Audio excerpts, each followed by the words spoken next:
Saludos dominicanos en todo el territorio de la República. Este es un programa especial de Agenda Nacional que les llega de lunes a viernes de 1 a 1:30 pasado meridiano por Teleimpacto, canal 52 del Telecable Nacional y 52 del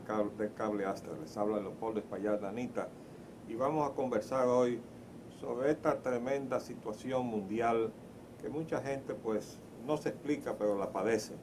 Hemos tratado de irla explicando a través de varios artículos, el último de los cuales titulamos La corporatocracia mundial y John Perkins. Confesiones tardías de un AES, asesino económico a sueldo. Una reciente visita familiar y de descanso a Estados Unidos puso en mis manos un libro de la editora Penguin Book,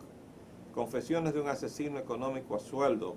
que aparte del testimonio personal de su autor John Perkins sobre las causas ocultas sobre los violentos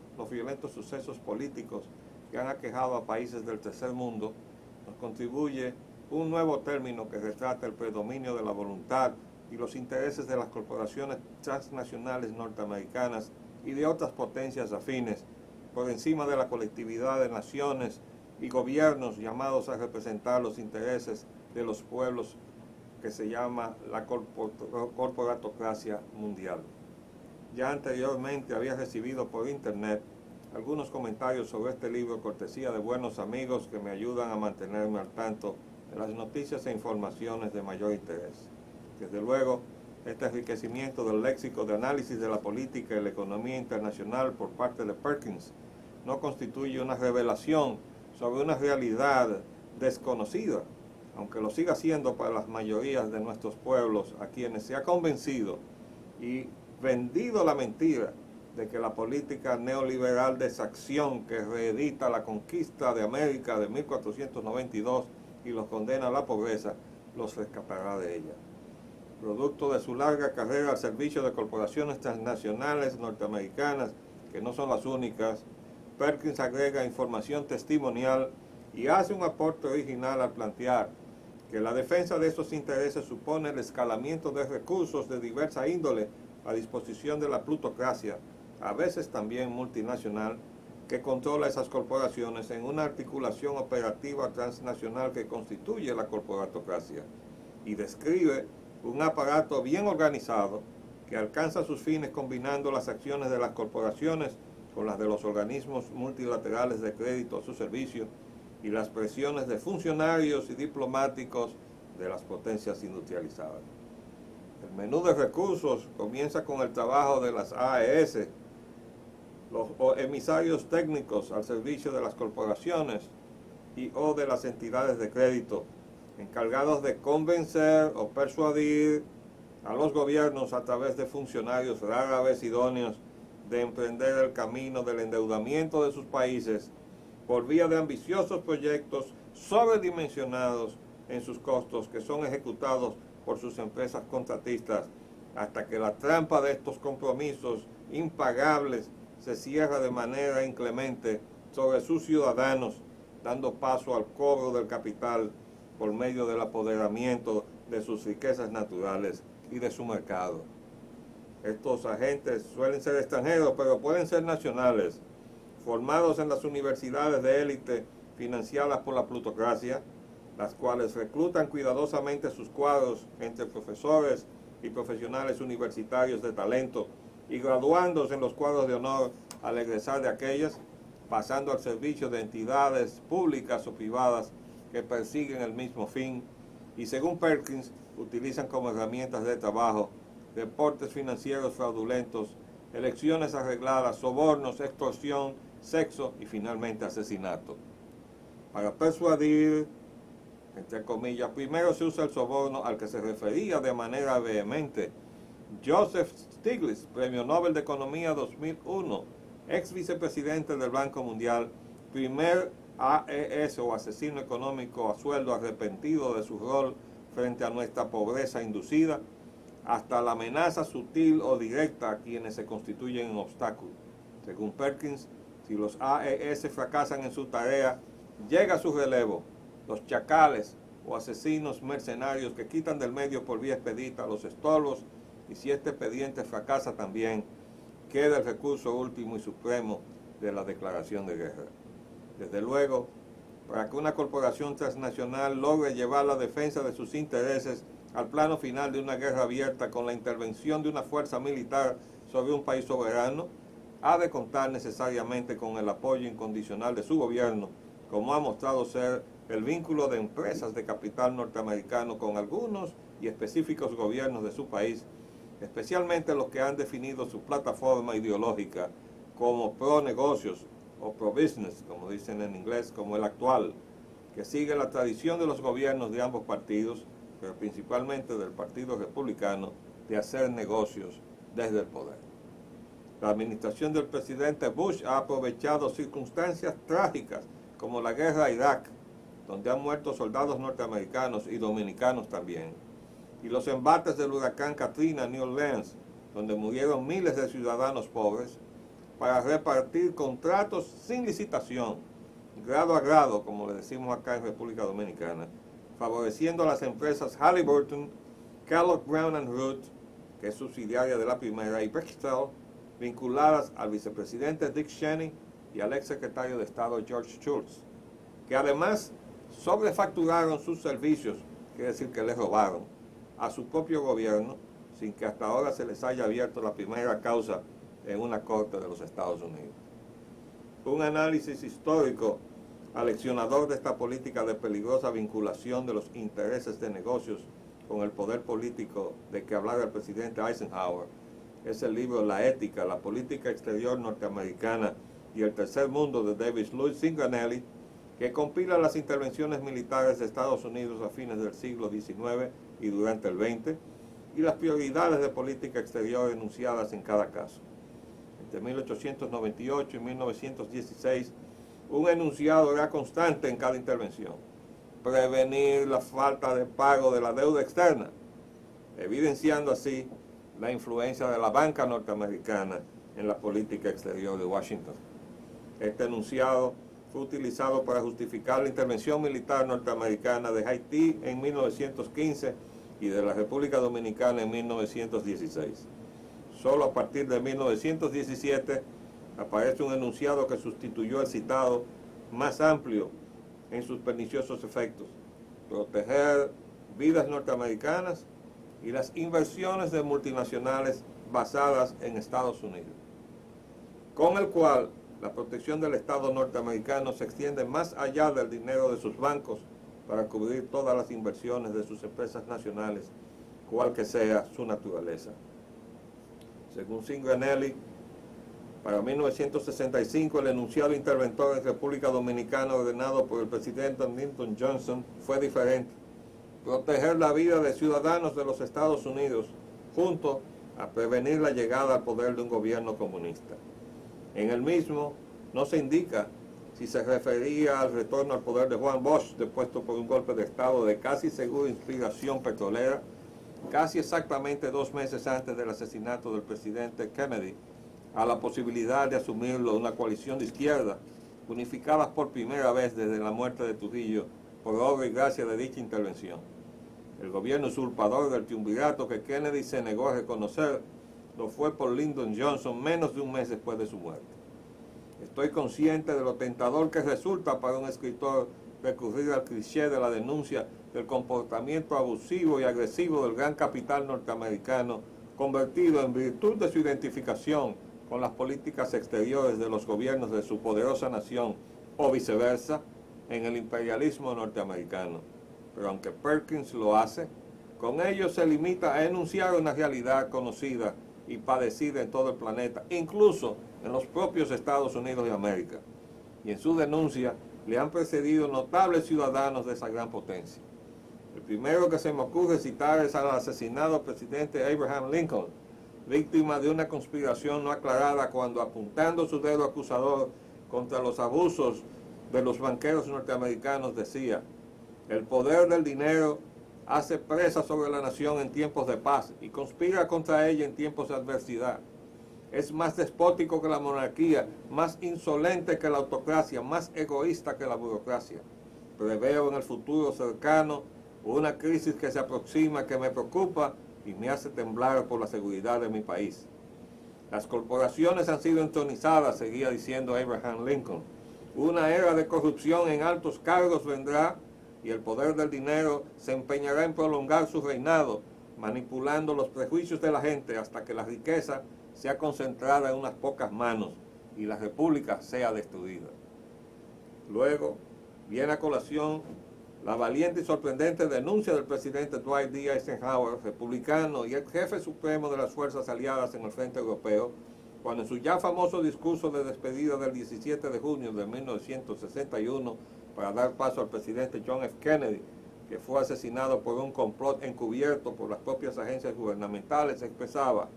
esta conjunción de un inmenso establecimiento militar y una gran industria de armamentos es nueva en la experiencia americana.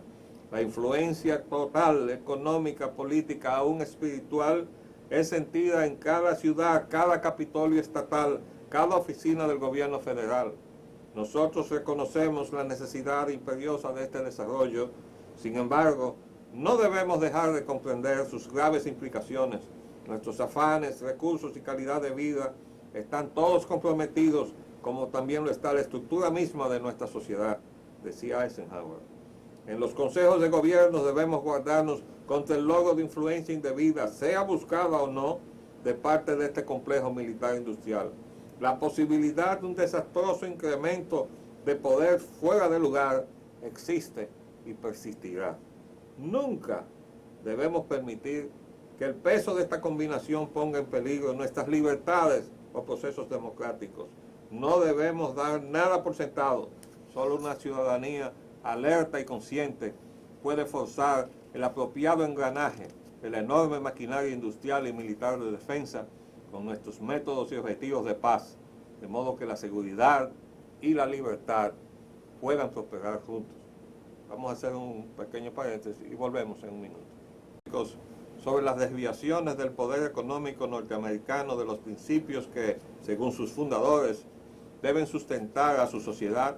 son relevantes los conceptos críticos recogidos en libros de destacadas figuras norteamericanas conservadoras, como el reverendo Pat Robertson, antes de su desquiciada propuesta de asesinar al presidente Chávez, con su libro El Nuevo Orden Mundial de 1991, un llamado al orden frente a las declaraciones del entonces presidente George Herbert Walker Bush sobre el nuevo estatus de los Estados Unidos como única potencia mundial a raíz de la guerra tormenta del desierto a Saddam Hussein. También los vertidos por Pat Buchanan en su libro Una República, no un imperio, de 1999, que destaca el abandono del estandarte democrático, precedido por su libro La Gran Traición de 1998, que recoge los efectos devastadores de la política globalizadora neoliberal en el aparato productivo de Estados Unidos, en el empleo y en la condición de vida de los norteamericanos.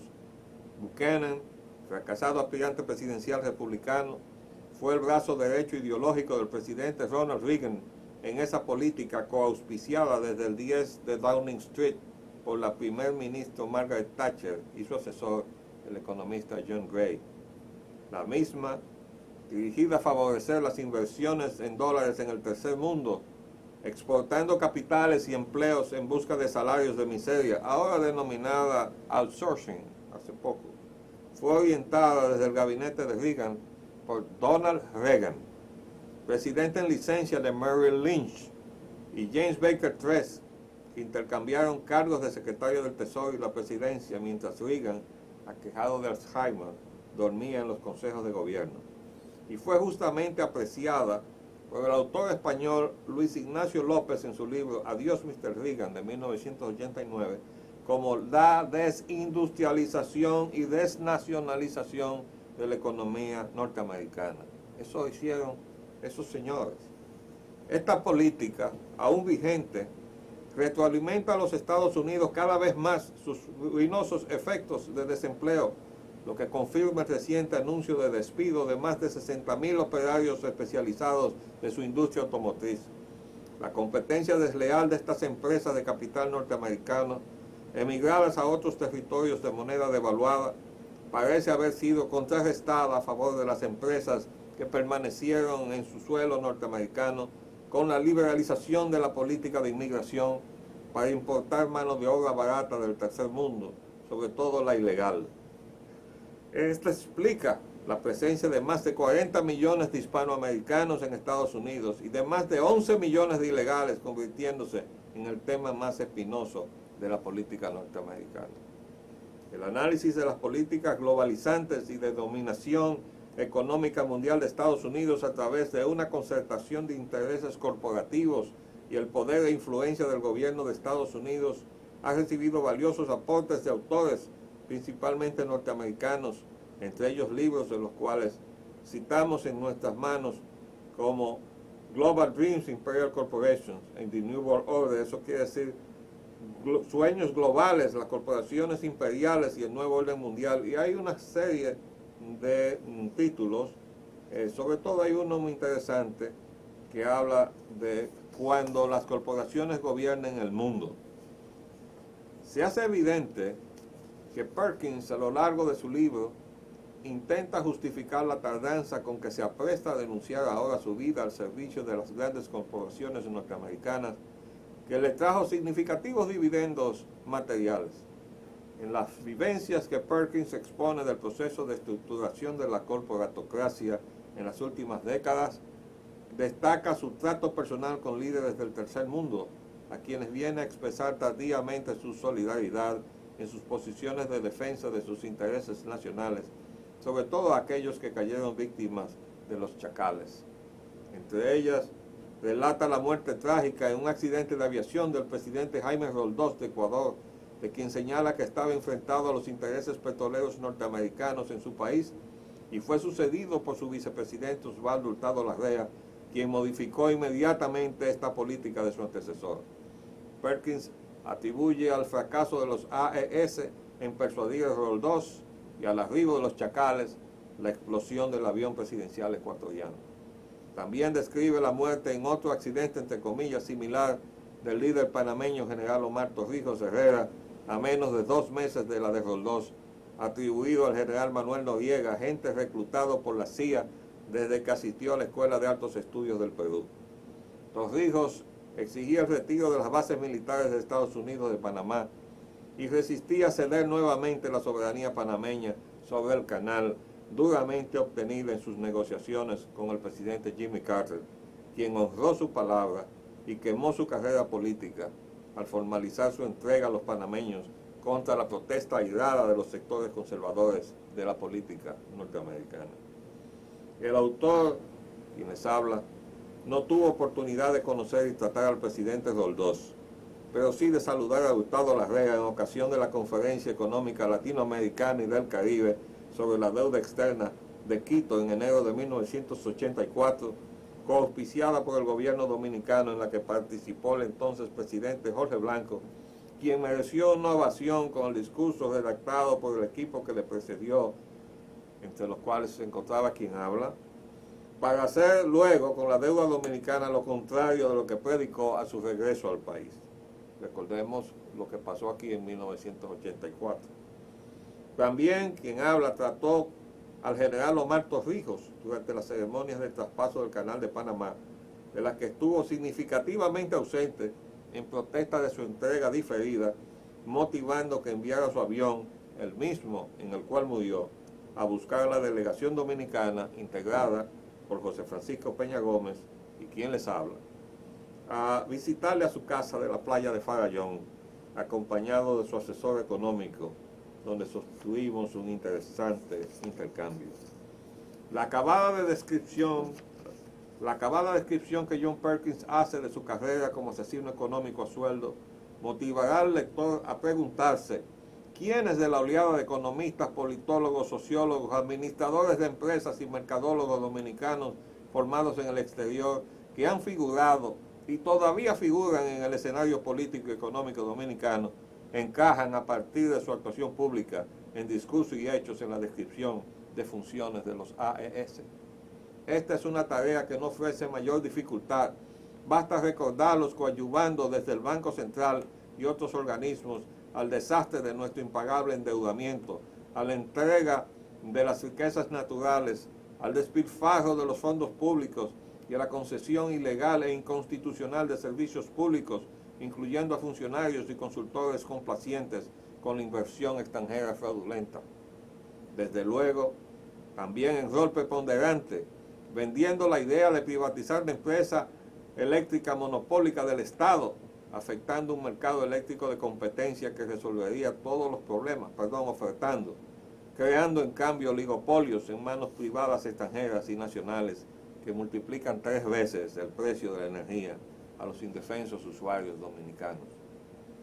Otra forma de identificarlos es ubicarlos en sus ONGs, organizaciones no gubernamentales, base de una llamada sociedad civil, invento extraño y pernicioso traído del extranjero para debilitar y suplantar al Estado y puesto al servicio de la liquidación de los intereses nacionales. Entidades fundadas para lucrarse de los ilimitados fondos de la corporatocracia para el asalto de las economías del tercer mundo, con las cuales, escudándose en las entidades de servicio, perciben cuantiosos ingresos sin pagar impuestos. Muchos fueron reclutados desde una abandonada izquierda que los hizo más persuasivos en su venenosa tarea mientras se nutrían de los fondos de la USAID a través de la Pontificia Universidad Católica Madre y Maestra, y luego cerrar esta ventanilla de fuentes similares internacionales y nacionales. Es evidente que todas las denuncias, previsiones y preocupaciones exteriorizadas por los líderes políticos y religiosos, autores de libros citados, se han cumplido y como resultado la nación norteamericana cosecha una profunda crisis política y económica reflejada en la deuda de su gobierno, que excede ya los 8.5 trillones de dólares, y en un conflicto de pronósticos reservados que confirman los vaticinios del presidente Eisenhower, que enfrenta el curso de acción de su presente gobierno en su política interna y exterior con los principios que sustentan a esa sociedad, provocando una crisis de identidad que no puede ya ocultarse, soslayarse ni postergarse. Termino este recorrido por la literatura política y económica de denuncia, citando el destacado rol de la cinematografía norteamericana que la acompaña en esta tarea y que analizaremos en otra oportunidad, citando su último aporte en el tenor del papel que juegan los asesinos económicos a sueldo y sus asociados los chacales en la película Siriana, cuyos dos protagonistas, un agente de la CIA y un consultor económico norteamericano, son sacrificados al contraponerse a los intereses que su gobierno perseguía, que era aupar con un atentado político en el conflictivo escenario del Medio Oriente. El film, igual que 24 horas, esta famosa serie de televisión, muestra en su crudeza la sintonía de los intereses petroleros con la política exterior y bélica de los Estados Unidos, profundizada a partir del colapso de la Unión Soviética, al redefinirse el rol de la CIA como entidad de apoyo a las políticas y objetivos económicos norteamericanos. Por último, es chocante ver en el guión de la película Traffic, las miniseries del año 2004, oigan bien, al protagonista, agente de la DEA y la CIA, amenazar a su prisionero afgano con 20 años en Guantánamo Bay o un viaje a un tercer país donde le interrogarán en forma que este lugar le parecería un paraíso, cita el agente frente a su prisionero. Mientras hasta hace pocos días los gobiernos europeos decían ignorar tal práctica. Es decir, lo que ya estaba constituido en un guión de una película de la televisión, desde el año 2004, los cabezas de gobierno de Europa decían ignorar hasta hace pocos días, en que el escándalo ya rebasó el secreto en que se mantenía los secuestros que estaba haciendo de supuestos terroristas, porque este pánico forzado, fabricado en que se mantiene la sociedad norteamericana, permite vulnerar principios, vulnerar la ley norteamericana y vulnerar la Constitución norteamericana también. Ahora eso definitivamente durará hasta que el propio pueblo norteamericano, que ha ido despertando, detenga ese proyecto de establecer un imperio mundial, porque ese imperio mundial tiene como zapata necesaria una dictadura hacia lo interno de los Estados Unidos de América, que el pueblo norteamericano no va a permitir. Se nos acabó el tiempo, pero volveremos en nuestros acostumbrados programas a analizar temas que sean del interés de ustedes. Pasen ustedes un buen día. Les habló Leopoldo Espaillat. Hasta luego.